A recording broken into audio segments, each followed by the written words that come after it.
If you like our video, click the subscribe button to subscribe to our channel and get easy access to new content.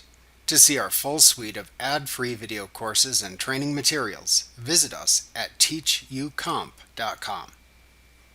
Each control you select in a form or report in Access has many individual properties whose values you can set in the Property Sheet pane. To view the properties of a selected form or report control when using Form or Report Design View or Form or Report Layout View, select the desired control in the form or report. Then click the Property Sheet button in the Tools button group on the Design tab of the Form Design or Layout Tools contextual tab in the ribbon to show the Property Sheet pane if needed. Each time you click this button, you turn the display of the Property Sheet pane at the right side of the window on or off. When enabled, you see all the properties of the selected control listed on the tabs in the Property Sheet pane.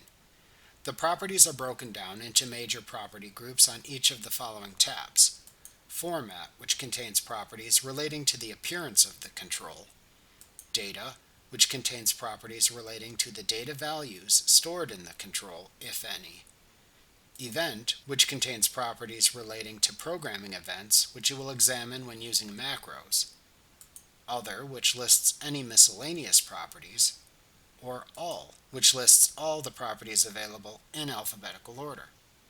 You can click into the desired property field and then change the settings for the selected control as desired.